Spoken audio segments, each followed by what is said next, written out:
오늘 말씀은 요한복음 18장 28절에서 40절입니다. 요한복음 18장 28절에서 40절 같이 한 목소리로 읽습니다. 시작. 그들이 예수를 가야바에게서 관정으로 끌고 가니 새벽이라. 그들은 더럽힘을 받지 아니하고 유월절 잔치를 먹고자 하여 관정에 들어가지 아니하더라. 그러므로 빌라도가 밖으로 나가서 그들에게 말하되 너희가 무슨 일로 이 사람을 고발하느냐?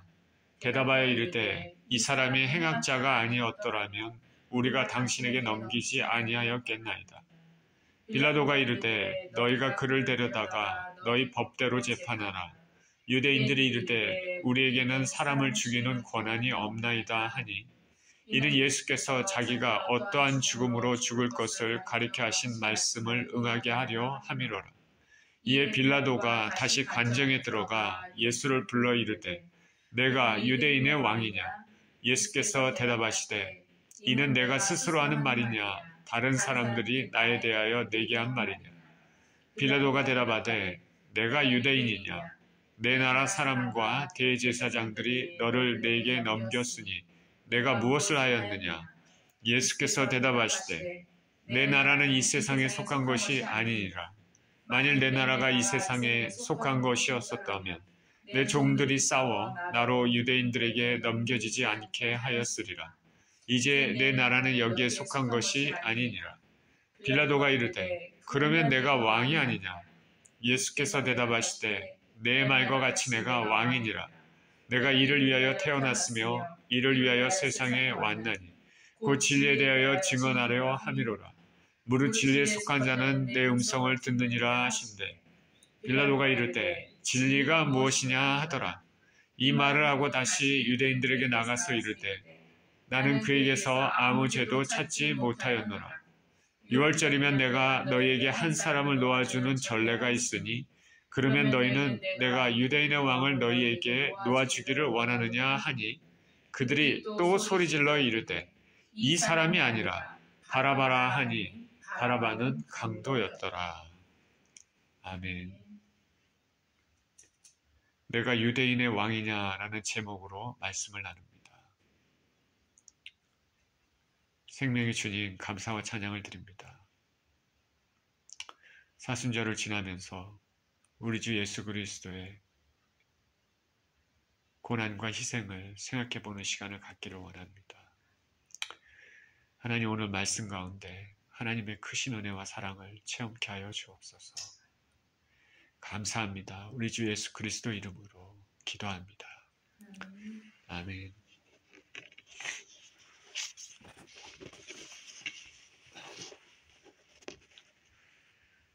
Are you the kings of Jews? 내가 유대인의 왕이냐? 라는 제목으로 말씀을 나눕니다. 구약에서 야곱의 아들 요셉은 형들의 시기를 받아서 애굽으로 팔려가서 바로의 시위대장 보디발의 집에서 노예로 일했습니다. 그런데 하나님께서 그와 함께 계셔서 모든 일에 복을 주셨습니다. 보디발이 하나님이 요셉과 함께 있는 그 모습을 보고 범사에 요셉을 통해서 복을 주는 것을 보고 그를 그 집의 가정 총무로 삼았습니다. 그랬더니 하나님이 그 요셉을 위해서 그 보디발의 집에도 복을 내려서 집과 밭에 있는 모든 소유에 복이 넘쳤습니다. 요셉은 하나님의 은혜를 많이 받고 분명 또한 성실함과 책임감으로 일했을 것입니다. 그런데 하루는 보디발의 아내가 준수한 요셉의 용모를 보고 요셉을 유혹해서 동침하자고 했습니다. 하나님을 경외하는 요셉은 매번 거절했습니다. 그런데 욕정에 사로잡힌 여자는 이제 집에 아무도 없을 때 다시 동침하기를 요구했습니다. 요셉은 이를 거부하고 급히 도망 나오자 했으나 자기 옷을 그 여자의 손에 빼앗겼습니다. 그녀는 소리를 지르면서 요셉이 자신을 겁탈하려고 했다고 거짓말을 했습니다. 이 일로 요셉은 누명을 받아서 감옥에 갇혔습니다. 성실하게 일했고 정직하게 일했고 죄 없이 일했던 요셉, 보디발의 집을 부유하고 형통하게 했던 요셉은 하루아침에 죄인이 됐습니다. 반면에 처음부터 계속해서 동침에 유혹을 했던 보디발의 아내는 오히려 자신이 피해자의 모습으로 둔갑했습니다. 이 사건으로 죄인인 보디발의 아내는 오히려 죄가 없고 오히려 죄가 없는 요셉은 죄인으로 바뀌었습니다.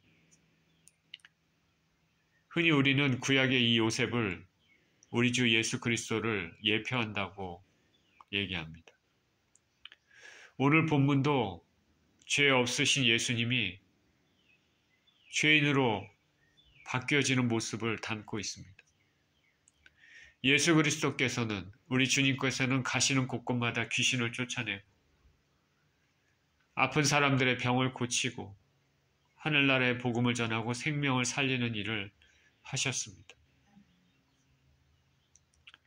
그런데 종교 지도자들의 지시를 받아서 체포됐습니다. 죄인으로 낙인 찍혔습니다. 오늘 본문을 보도록 하겠습니다. 28절에 그들이 예수를 가야바에게서 관정으로 끌고 가니 새벽이라.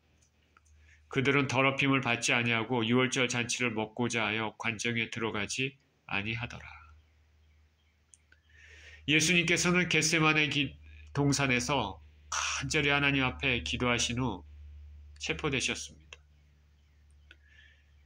대제사장 가야바로 끌려갔습니다. 그에게 신문을 당했습니다. 그리고 곧바로 모인 유대 공회 사내들인에서 신문을 다시 받으셨습니다. 이들은 예수께서 말씀하시는 그 대답이 신성모독에 해당하는 죄라고 판단하고 죽이기로 결의했습니다. 그런데 자신들은 로마의 식민 통치를 받고 있어서 사형 집행 권한이 없습니다. 그래서 예수님을 본디오 빌라도 총독에게 보냅니다. 이와 같이 예수님은 대제사장을 위시한 공회원들에게 신문을 당한 후에 다시 로마의 본디오 빌라도 관정으로 끌려갑니다.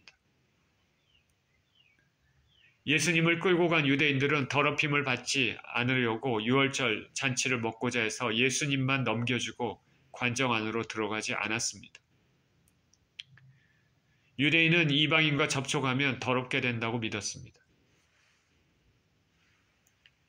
죄 없으신 예수님을 체포하면서 끌고 간 참혹한 죄인들은 오히려 자신들의 더러움을 피하려고 이방인의 뜰에 들어가지 않으려고 하는 것이 어이가 없는 일입니다. 유대인들은 겉으로 보이는 정결례에 얼마나 신경을 쓰는지 알 수 있습니다. 그러나 내면은 회칠한 무덤같이 미움과 살인의 의도로 죄에 물들어 있습니다. 하나님께서는 사람을 보실 때 외모로 보시는 것이 아니라 심령 깊은 곳을 보십니다. 우리 사람들을 외모로 꾸미면 사람들의 인정을 얻을 수는 있어도 예수님의 인정을 얻을 수 없습니다. 우리는 우리 속이 항상 정결케 되도록 힘써야 됩니다. 이방인의 집에 들어가면 부정하게 된다. 성경에 어디에도 그런 말씀은 없습니다. 랍비들이 정한 규례입니다. 그런데 이 규례를 일반적으로 유대인들은 지키고 있었습니다. 이렇게 천지의 주제이신, 천지를 만드신 우리 주님께서는 밤에 체포돼서 새벽까지 인간들에 의해서 이리저리 끌려다니셨습니다. 여기 보면 끌고 가니 새벽이라 이렇게 얘기했는데 새벽에 헬라어 프로이라는 단어는 로마 시간법으로 하면은 지금의 새벽 3시에서 6시 정도를 가리킨다고 합니다. 이렇게 이른 시간에 예수님을 빌라도의 관정에 데리고 왔습니다. 그 말은 뭐냐면 그 이전에 유대의 공회 사내들인에서 신문은 언제 이루어졌겠습니까? 한밤중에 이루어진 것이죠. 한밤중에. 유대 종교 지도자들이 얼마나 예수님을 적대했는지 알 수 있습니다. 공식적인 재판이 진행되어야 될 낮이 되기도 전에 밤사이에 모든 것을 신속히 끝내려고 한 것입니다. 여기에는 두 가지 불법이 있습니다. 사람의 생명을 다루는 것 같은 중요한 사건에 대해서는 밤에 신문할 수 없습니다. 그것은 불법입니다. 그리고 신문이 있는 당일에 유죄 판결을 내리는 것, 그것도 불법입니다. 유대 종교 지도자들은 자신들이 법을 수호하여야 함에도 불구하고 불법을 저지르고 있습니다. 사단의 괴계에 점령당한 종교 지도자들은 예수님을 죽이려고 밤사이 모든 것을 끝내려고 하는 불법을 행했습니다. 29절입니다. 그러므로 빌라도가 밖으로 나가서 그들에게 말하되 너희가 무슨 일로 이 사람을 고발하느냐? 대답하여 이르되 이 사람이 행악자가 아니었었다면 우리가 당신에게 넘기지 아니하였겠나이다. 빌라도가 이르되 너희가 그를 데려다가 너희 법대로 재판하라. 유대인들이 이르되 우리에게는 사람을 죽이는 권한이 없나이다 하니 이는 예수께서 자기가 어떠한 죽음으로 죽을 것을 가리켜 하신 말씀을 응하게 하려 함이로라. 자, 유대인들은 예수님을 끌고 와서 로마 군병들에게 넘겨주고 관정 밖에 있었습니다. 무슨 일이 있는지 사실관계를 확인하고자 빌라도가 관정 안에서 밖으로 나왔습니다. 너희가 무슨 일로 이 사람을 고발하느냐? 이 새벽 이른 이 정말 새벽에 예수님을 이렇게 유대 지도자들이 끌고 온 것을 보면 사안의 중대성이 있다는 것을 직감했을 것입니다. 성경 외에 기록에서 빌라도라는 사람에 대해서 얘기한 유대인의 철학자 필로라는 사람이 있습니다. 이 사람은 빌라도에 대해서 이렇게 얘기합니다. 잔인하고 오만한 사람이었고 유대인의 완고한 종교의식을 못마땅하게 여겼고 유대인과의 관계도 별로 좋지 않았던 사람이었다라고 얘기를 합니다. 그런데 이런 빌라도가 유대인들의 종교적 규법을 인정하고 밖으로 나왔습니다. 좀 뜻밖입니다. 왜 그랬을까? 그러나 지금이 유월절 기간입니다. 예수님이 체포된 것이 유월절 기간이고 그리고 예루살렘에 많은 유대인들이 있습니다. 그러니까 이들을 자극하는 행동을 삼가하려고 했던 것으로 보입니다. 그는 새벽임에도 불구하고 밖으로 나와서 신문을 시작했습니다. 무슨 일로 이 사람을 고발하느냐? 유대인들이 말합니다. 이 사람이 행악자가 아니었으면 당신에게 넘기지 아니하였습니다. 유대인들의 고소는 예수님을 행악자라고 여기는 말합니다. 문자적으로 법을 위반한 여부와 관계없이 심성이 약하고 인격이 바르지 못하다 그런 말을 하는 거죠. 유대인들의 고소가 다분히 감정적이고 구체적인 사실관계에 의한 것이 아님을 알 수 있습니다. 유대인들은 예수님을 신성모독죄로 사형을 결정했지만 로마는 종교적인 그런 것에 대해서는 재판을 행사하지 않기 때문에 꾀를 냈는데 그것이 바로 행악자라는 단어를 사용해서 고발을 하고 있습니다.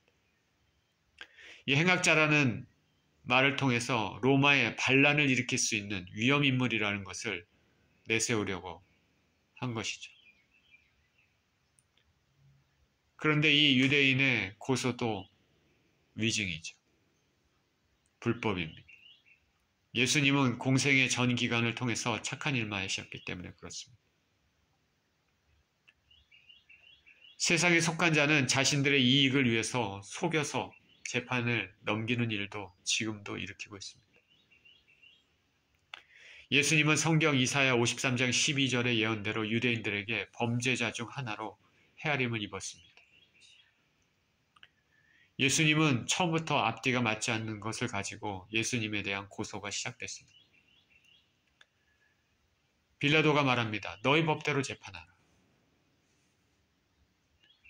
빌라도는 유대인들의 고소에 대해 구체적으로 묻지도 않고 재판을 거부할 듯한 발언을 합니다. 너희 법대로 해라. 유대인의 명절이니까 유대인들에게 호의를 베풀어서 관계를 좋게 하려고 했는지. 그랬더니 유대인들이 말합니다. 우리에게는 사람을 죽일 권한이 없습니다. 이들의 말에서 이미 예수님을 죽이기로 결정한 것이고 빌라도를 통해서 그것을 관철시키려고 도장을 받으려고 하는 것이죠. 이는 32절에서 말한 것 같이 주님이 어떠한 죽음을 맞이할 것을 예언하신 것의 성취라고 말할 수 있습니다. 32절에 예수께서 자기가 어떠한 죽음으로 죽을 것을 가리켜 하신 말씀을 응하게 하려 함이로라. 성경의 신비인데 세상 사람들은 자기의 뜻대로 악함대로 모든 행동을 하지만은 그것마저도 하나님의 섭리 안에서 모든 예언의 말씀이 성취됩니다. 가룟 유다를 통해서 예수님이 유대인에게 넘겨지게 된 것도 하나님께서 가룟 유다의 마음을 막 만져갖고 움직여서 그 예언을 성취하기 위해서 가룟 유다를 죄인으로 만들어 예수님을 유대인에게 넘기고 그런 것이 아닙니다. 가룟 유다는 자기 자신의 악함 때문에 스스로 행동했습니다. 악하게. 그렇지만은 그것이 결국 하나님의 예언의 성취를 이루게 된 것입니다. 하나님은 모든 것을 다 보십니다. 하나님은 악을 행하도록 사람을 충동하지 않으십니다.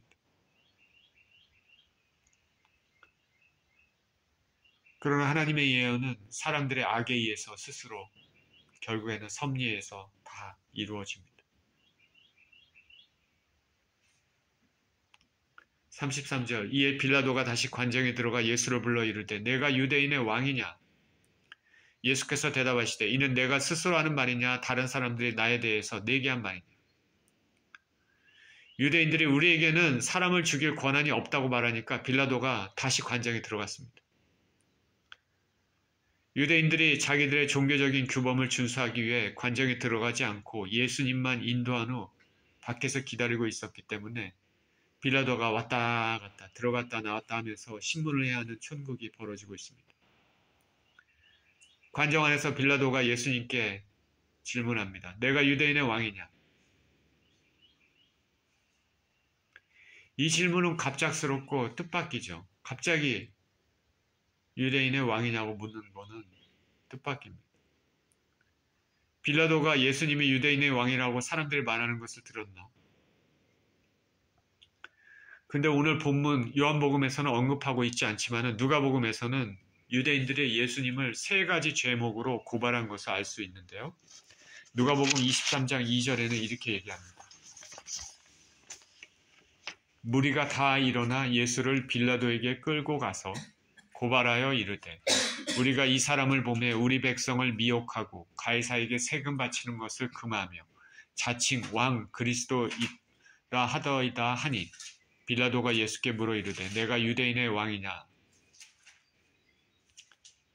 유대인들은 유대인을 미혹하는 행동을 하고 가이사 즉 로마 황제에게 세금 바치는 것을 금지하고 자기를 가리켜 왕 그리스도라는 것으로 그렇게 고발했습니다.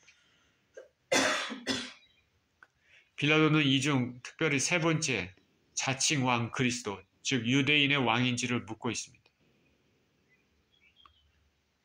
예수님이 과연 로마에 반역하려는 인물인지 확인하려는 것입니다. 내가 유대인의 왕이냐?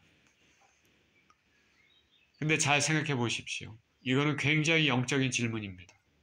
내가 유대인의 왕이냐? 빌라도는 이 질문의 영적 의미를 전혀 모르고 있었을 것입니다.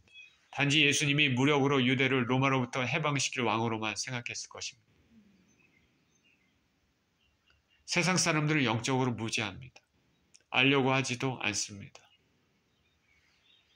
그러나 우리는 알아야 됩니다. 보이는 것은 보이지 않는 것으로 말미암는 것이고 보이지 않는 세계가 더 영원하고 실제적이고 이 땅을 떠날 때는 반드시 심판이 있다는 것을 알아야 됩니다. 그러나 세상 사람들은 알려고 하지 않고 알아도 거기에 합당한 삶을 살려고 하지 않습니다. 이 영적인 것은 성령의 감동으로만 알 수 있습니다. 하나님이 열어주셔야 알 수 있는 것입니다. 빌라도가 예수님이 유대 왕으로 오신 뜻을 정확히 알고 있었다면 예수님에 대한 태도가 달라졌을 것입니다. 내가 유대인의 왕이냐라고 물으니 예수님께서 말씀하십니다. 너가 스스로 하는 말이냐, 다른 사람들이 나에 대해 내게 한 말이냐.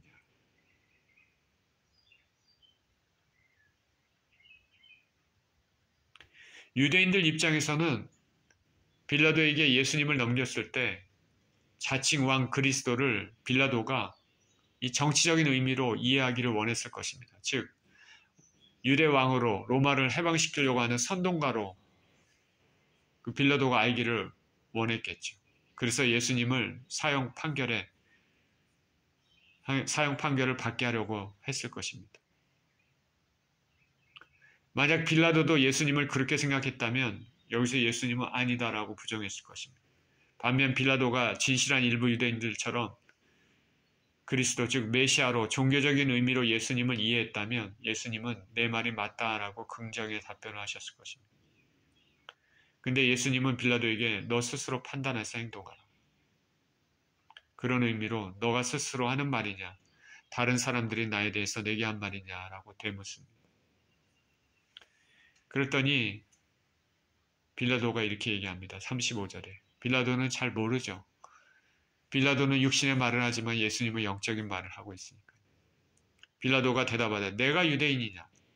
내 나라 사람과 대제사장들이 너를 내게 넘겼으니 내가 무엇을 하였느냐?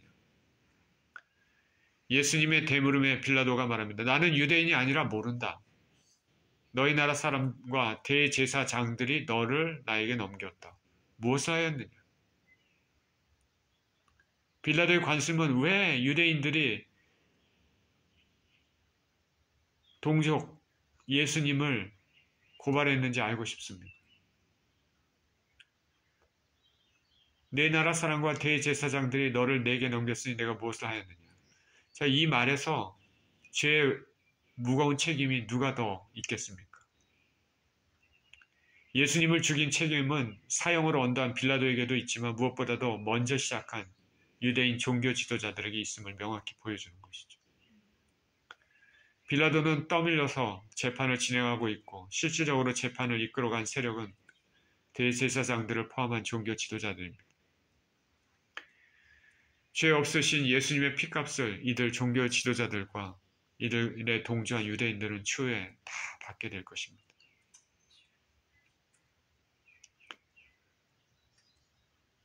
내가 무엇을 하였느냐? 빌라도가 묻자 예수님께서 말씀하십니다. 36절에 예수께서 대답하시되 내 나라는 이 세상에 속한 것이 아니니라. 만일 내 나라가 이 세상에 속한 것이었다면 내 종들이 싸워 나로 유대인들에게 넘겨지지 않게 하였으리라. 이제 내 나라는 여기에 속한 것이 아니니라. 빌라도가 이르되 그러면 내가 왕이 아니냐? 예수께서 대답하시되 내 말과 같이 내가 왕이니라. 내가 이를 위해 태어났으며 이를 위하여 세상에 왔나니 곧 진리에 대하여 증언하려 함이로라. 무릇 진리에 속한 자는 내 음성을 듣느니라 하신다. 예수님의 말씀 하나하나를 잘 곱씹어서 생각해 봐야 됩니다. 빌라도가 내가 무엇을 하였느냐 질문하는 것에 대해서 예수님이 하나님의 나라에 대해서 말씀하십니다. 내 나라는 이 세상에 속하지 않았다. 이 세상에 속했으면 내 종들을 싸워 나를 유대인에게 넘겨지지 않게 했을 것이다. 예수님은 정치적 의미가 전혀 없음을, 폭력을 사용해서 독립을 쟁취하는 그런 의도가 전혀 없음을 분명히 하십니다. 예수님 나라는 이 세상에 속한 것이 아닙니다. 이 세상이 예수님 나라였다면 세상에는 의와 평강만 있지 죄가 없었을 것이고 징어같이 갈등과 전쟁, 눈물, 고통이 없었을 것입니다. 예수님의 나라는 하늘에 속한 나라이기 때문에 칼과 창, 폭력이 아닌 희생과 사랑의 나라입니다. 그리고 예수님은 그 나라를 사랑과 긍휼, 섬김으로 통치하십니다. 당연히 예수님이 왕이 되는 나라에서는 왕 대신 예수님을 재판에 넘기지도 못합니다. 예수님의 나라. 저는 하루빨리 예수님의 나라, 하나님의 나라가 이 땅에 이루어졌기를 간절히 원합니다. 세상은 너무나 악하고 정의롭지 못합니다. 이 악한 세상에서 하나님의 나라가 임할 수 있도록 기도했으면 좋겠습니다.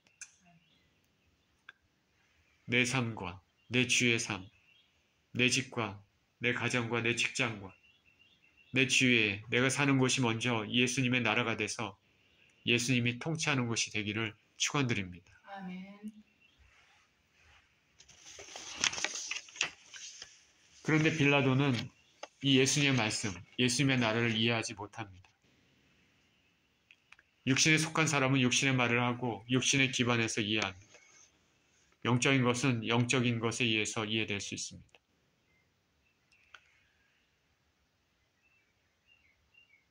진정 예수 그리스도를 믿고 헌신된 사람들이 하는 그 말과 그 진중한 그 말들은 세상 사람들이 하는 그 가벼운 말하고는 틀립니다. 그 마음 깊이, 영혼 깊이 나오는 그 말들을 이해할 수도 없습니다.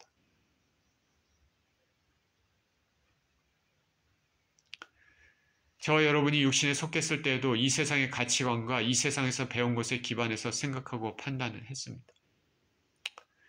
창조론과 진화론의 문제, 예를 들어서 닭이 먼저냐 달걀이 먼저냐의 질문을 어렸을 때부터 들어왔는데 우리가 하나님을 안다면 답은 명확하죠. 하나님이 이 세상을 창조했으니 당연히 닭이 먼저가 되는 것이죠.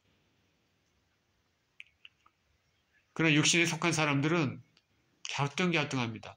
닭이 먼저인 것 같기도 하고 달걀이 먼저인 것 같기도 하고. 그죠? 인간의 이성으로 생각하면 이게 맞는 것 같기도 저게도 맞는 것 같기도 하고 끊임없이 소용돌이 속에 갇혀서 해답을 찾지 못합니다.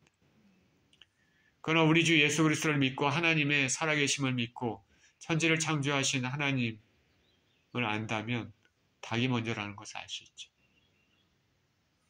그러나 육신에 속한 사람들은 이것을 인정하지 않습니다.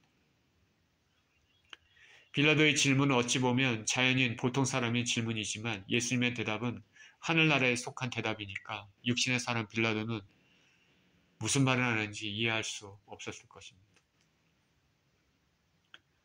빌라도는 예수님의 말씀을 듣고 예수님은 이 세상 나라의 왕은 아니지만 어쨌든 자신의 나라가 있고 자신의 종들이 있음을 말씀하셨기 때문에 이렇게 얘기합니다. 그러면 내가 왕이 아니냐?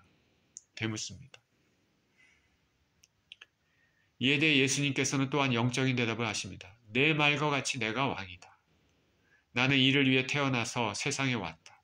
곧 진리에 대해 증언하려고 증언하려 하고 진리에 속한 자는 내 음성을 듣는다라고 말씀하십니다. 빌라도와 예수님의 그 대화를 아시겠습니까? 빌라도는 육신의 말만 계속하고 있는 거죠. 빌라도의 관심은 예수님이 과연 이게 지금 우리 로마를 뒤집어 엎을 이런 폭력의 지도자인가 아닌가 이런 생각만 하고 있는 거죠. 예수님이 내가 이 세상 나라는 나에게 속한 것이 아니다. 내 나라는 이 세상에 있는 것이 아니다. 라고 얘기해도 빌라도는 어쨌든 너가 왕이 아니냐. 예수님은 내 말과 같이 내가 왕이다. 나는 이를 위해 태어나서 세상에 왔다. 진리에 대해 증언하려 하고 진리에 속한 자는 내 음성을 듣는다. 예수님은 대답하신 것처럼 왕이십니다. 육적으로는 다윗의 혈통에서 출생하셨고 영적으로는 성자 하나님 되십니다. 시편의 저자들은 하나님을 왕이라 표현했습니다. 예수님께서 왕이라면 우리가 어떤 마음으로 예수님을 섬겨야 하겠습니까? 예수님은 왕이 되시기 위해서 태어났으며 이를 위해서 세상에 오셨습니다. 태어나고 이 세상에 왔다라는 것을 통해서 예수님의 왕국은 이 세상에 속하지 않을 뿐더러 예수님의 본래적 존재도 이 세상에 기원을 두고 있지 않음을 말해줍니다. 예수님이 하나님이시라는 것을 증거하는 것이라고 해석할 수도 있습니다. 예수님은 진리에 대해서 증언하러 오셨고 진리에 속한 자는 예수님의 음성을 듣는다 말씀하십니다. 성경은 예수님을 진리라고 말합니다. 요한복음 1장에서도 은혜와 진리가 충만하더라라고 말씀하셨습니다. 세상에는 거짓이 난무하지만 예수님의 말씀은 진리이고 그리고 예수님 자체가 진리가 되십니다. 그 예수님은 누구든지 믿음으로 화합하는 자는 영생을 얻을 것이라 말씀하셨습니다. 이 진리를 믿는 사람들은 모두 예수님의 음성을 듣고 귀를 기울여 믿고 영생을 얻습니다. 하나님의 말씀을 듣기를 원하지 않는 자, 귀 기울이지 않는 자는 하나님 백성이 아닙니다. 예수님의 기르시는 양과 상관없는 자죠. 분명 예수님께 속한 자는 예수님 말씀을 듣습니다.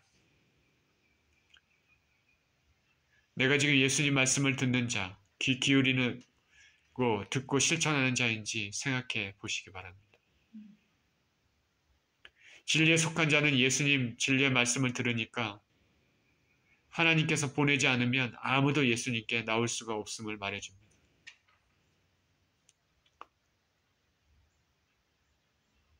진리의 대로 증언하러 오셨고 진리에 속한 자는 다 내 음성을 듣는다. 이 말씀은 영적 진리에 대해서 무지한 빌라도가 전혀 이해할 수 없음을 암시하는 것이죠. 진리에 속한 자가 아니기 때문에 말씀을 이해할 수 없고 말씀이 심령에도 들어가지 않습니다. 오늘날 수많은 사람들이 생명의 말씀, 복음에 귀를 닫고 있는 이유가 이 때문이라 할 수 있습니다. 그러니 우리가 하나님 말씀을 듣는 것, 예수님께 나오는 것도 하나님의 크나큰 은혜임을 알아야 됩니다. 구원도 선물이고 믿음도 선물입니다. 내가 믿어서 구원 얻었고 내가 내 힘으로 믿게 됐다. 아닙니다. 하나님의 은혜이고 하나님의 선물입니다. 38절입니다. 빌라도가 이르되 진리가 무엇이냐 하더라. 이 말을 하고 다시 유대인들에게 나가서 이르되 나는 그에게서 아무 죄도 찾지 못하였노라. 6월절이면 내가 너에게 한 사람을 놓아주는 전례가 있으니 그러면 너희는 내가 유대인의 왕을 너희에게 놓아주기를 원하느냐 하니 그들이 또 소리질러 이르되 이 사람이 아니라 바라바라 하니 바라바는 강도였더라. 예수님이 진리에 대해서 증언하러 왔고 진리에 속한 자는 내 말을 듣는다고 하니까 빌라도가 말합니다. 진리가 뭐냐? 빌라도 참 재밌습니다. 진리가 뭐냐? 그리고 진리에 대해서 알아보려고 하지 않고 그냥 또 곧바로 나갑니다. 이 짧은 말에서 빌라도는 당신이 말하는 진리에 대해 나는 관심이 없다라는 것을 알 수 있습니다. 좀 더 예수님에 대해 알고자 하는 마음이 없죠. 니고데모는 예수님을 알고자 어찌하든지 밤에라도 찾아왔지만 빌라도는 관심이 없습니다. 빌라도의 관심이 뭡니까? 총독으로서 자기의 위치가 흔들리지 않는 것만 관심이 있습니다. 괜히 예수님을 데려와 갖고 나를 귀찮게 하네. 이 사람이 과연 로마를 흔들려고 하는 선동가인가? 그런 거에만 관심이 있죠. 빌라도는 죄와 심판, 죽음 이해에 대해서는 관심이 없습니다. 진리에 대해 관심이 없습니다. 빌라도는 예수님을 적대하지는 않았습니다. 오늘 본문의 말씀을 통해서 보면 알 수 있습니다. 예수님을 적의를 가지고 대하지는 않았습니다. 그런데 예수님의 말씀을 알지도 못하고 귀를 기울이지도 않습니다. 육의 사람입니다. 진리와는 전혀 무관한 사람입니다. 그리고 밖으로 나갔습니다. 그리고 얘기합니다. 나는 그에게서 아무 죄도 찾지 못했다. 자, 영적인 진리를 모르는 사람도 예수님과 대화하고 예수님의 그 모습만 봐도 아무 죄가 없다는 것을 알 수 있는 거죠. 빌라도도 예수님하고 얘기를 해보니까 전혀 예수님이 죄인이라고 생각이 들지가 않습니다. 그래서 결국 밖에 나가서 나는 그에게서 아무 죄도 찾지 못했다. 나름대로 공정한 재판장의 모습을 보이고 있습니다. 예수님의 말에 귀를 기울일 의사는 없었지만 적어도 예수님이 죄인으로 처벌받아야 된다. 그렇게 생각지는 않았습니다. 그리고 그 말을 유대인들에게 말했습니다. 그리고 빌라도가 얘기합니다. 6월절에 한 사람을 석방하는 전례가 있었기 때문에 내가 유대인의 왕을 너희에게 놓아주기를 원하느냐? 라고 묻습니다. 자, 이 말은 뭐냐면 빌라도가 예수님을 놓아주려고 하는 의도가 있었던 것 같습니다. 그리고 재판을 빨리 끝내고 귀찮으니까 그런 의도가 있습니다. 근데 빌라도는 예수님의 무죄를 벌써 자기 자신이 느꼈기 때문에 바로 석방해야 되는데 그러지 않고 유대인들의 환심을 사기 위해서 다시 한번 이렇게 물어봅니다. 미움에 사지 않기 위해, 총독으로서의 자신의 위치가 어려움에 빠지지 않기 위해 자신의 판단대로 결정하지 않고 유대인들의 동의를 구합니다. 다 유대인들이 자 놓아주십시오 이렇게 할 것을 기대하면서 그렇죠. 그러면서 전례의 예를 들었습니다. 요한복음은 나오지 않았지만 마가복음 15장 8절에서는 빌라도가 이 말을 하기 전에 유대인들이 전례대로 한 사람을 석방시켜 달라고 먼저 요구했다는 것이 있습니다. 아마도 이러한 전례는 로마 통치자들이 유대인들에 대한 통치를 용이하게 하기 위해 유아의 정책으로 사용하고 있었을 것입니다. 내가 유대인의 왕을 너에게 놓아주기를 원하느냐? 자, 빌라도는 그렇습니다라는 것을 기대하고 있겠지만은 유대인들이 소리 질러서 대답합니다. 이 사람이 아니라 바라바를 놓아달라. 예수님을 놓아달라 기대했는데 완전히 예상은 빗나가고 죄 없으신 예수님이 강도인 바라바보다 더 죄인으로 낙인이 찍히는 상황이 되어버렸습니다. 바라바는 강도라고 여기 말합니다. 예수님이 아닌 강도인 바라바를 놓아달라. 목소리 높여 외칩니다.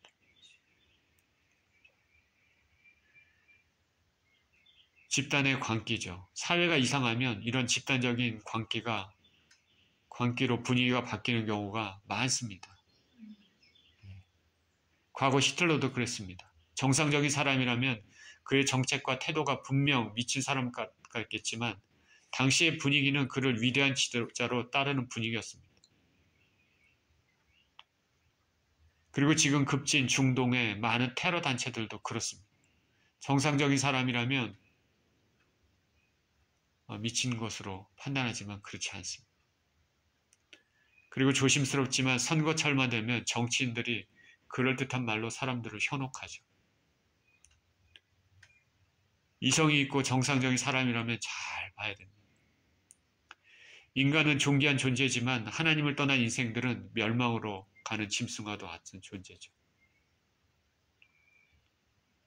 우리가 구원을 얻었다면 하나님의 무한하신 은혜고 영원한 심판을 받았다면 전적으로 자신들의 고집과 죄로 인한 결과입니다. 유대인들은 바라바를 놓아주기를 원했습니다. 바라바는 강도라고 했는데 이 강도의 헬라어 레스테스는 당시에 게릴라를 가리키는 말로도 사용됐습니다. 게릴라, 다시 말하면 바라바는 반로마적 혁명운동을 주도했던 정치범이었을 것입니다. 유대인들은 예수님을 정치적 왕, 즉 정치법으로 고소하고서 그런데 진짜 정치범은 놓아달라 요구하고 있죠. 일관성도 없이 예수님에 대한 미움으로 수단과 방법을 가리지 않고 죽이려고 혈안이 되었습니다. 이와 같이 세상은 자신들의 이익에 따라 무죄한 자를 죽일 수도 있고 살인자를 놓을 수도 있습니다. 참 아이러니하고 어처구니 없지만 이런 일들이 일어날 때가 있습니다. 하나님의 백성이라는 유대인들이 이 세상의 방식을 따라 예수님을 사형에 넘겨달라고 말합니다. 세상과 구별된 교회는 절대 세상의 방식을 따라 행하면 안 됩니다. 오늘날 교회가 변질되는 것이 세상의 방식, 가치관이 침투해 있기 때문에 그렇습니다. 예수님을 사형에 넘겨달라고 말한 것은 예수님의 모르는 이방인이 아니라 하나님의 백성이라고 하는 유대인들입니다. 그러니 우리가 교회로 하나님을 경외하고 예수님을 섬긴다고 모였지만은 우리가 예수님을 영광을 가리고 하나님의 영광을 가리는 것도 역시 우리일 가능성이 있다는 것이죠. 항상 조심해야 됩니다. 세상의 가치, 세상의 방식, 교회에서는 있으면 안 됩니다. 오늘 본문에서 유대의 종교 지도자들은 예수님을 빌라도 관정으로 끌고 갔습니다. 빌라도는 예수님이 반란을 일으켰다는 혐의를 찾지 못하고 유월절 전례대로 놓아주기를 원했지만 유대인들은 빌라도의 제안을 거부하며 바라바를 놓아줄 것을 요구했습니다. 저자인 사도 요한은 오늘 본문을 통해 예수님의 무죄를 말하고 있고 그와 반대로 유대인들의 사악한 심령을 말하고 있습니다. 그 사이에 끼인 이방인 빌라도는 예수님을 놓으려는 의지는 보였지만 그의 영적 무지와 자신의 위치를 보존하려고 세상에 타협하려는 모습도 말하고 있습니다. 우리 그리스도인들은 죄 없으신 예수님이 보이신 그 길을 묵상하며 우리를 위해 당하신 고난에 감사해야 할 것입니다. 그리고 세상의 가치관, 세상의 방식을 내려놓고 하나님 나라의 진리와 가치관으로 삶을 살아야 할 것입니다. 이런 삶을 사시는 저와 여러분 모두 되시기를 예수 그리스도 이름으로 축원드립니다. 기도합니다.